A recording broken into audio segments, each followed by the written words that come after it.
Assalomu alaykum, hurmatli tinglovchilar.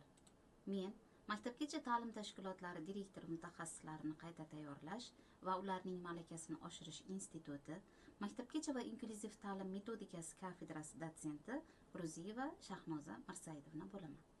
Bugungi mavzuyimiz bolalar ovqatlanishida C vitaminining ahamiyati. C vitamin, ya'ni askorbin kislota, suvda eriydigan vitamin bo'lib, inson organizmi uchun muhim antioksidantdir. U immunitetni mustahkamlaydi, teri, suyak va qon tomirlarini sog'ligini ta'minlaydi. Bolalar organizmida C vitamin zaxirasida saqlay olmaydi. Shu sababli uni kundalik iste'mol qilish zarur. Bular asosan turli xil meva va sabzavotlarda ko'proq uchraydi.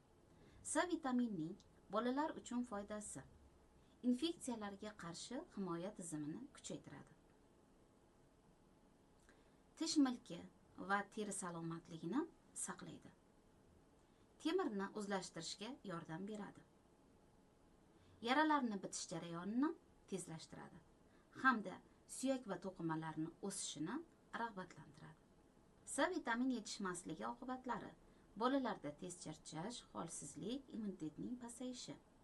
Tish milkining qonab ketishi, terida dog'lar paydo bo'lishi aynan C vitamin yetishmasligi ta'sirida yuzaga keladi.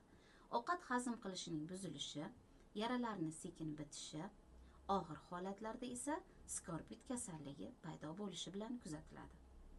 C vitamin manbalari: mevalar: apelsin, limon, kivi, qulupnay, anor.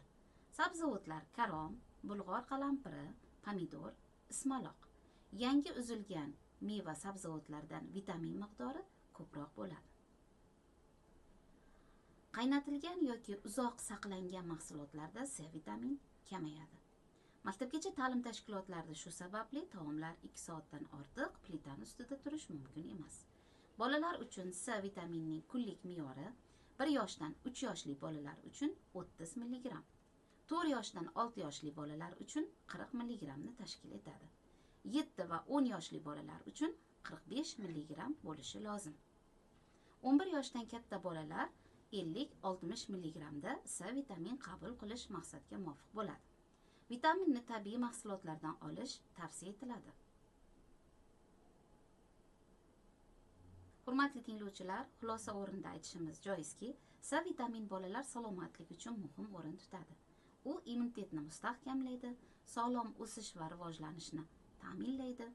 Bundan tashqari, bolalar ratsionida har kuni C vitaminga boy bo'lgan meva va sabzavotlar bo'lishi shart. Hurmatli tinglovchilar, bugunga beriladigan ma'lumotlarimiz shulardan iborat edi. Ko'rishguncha xayrlashib qolamiz.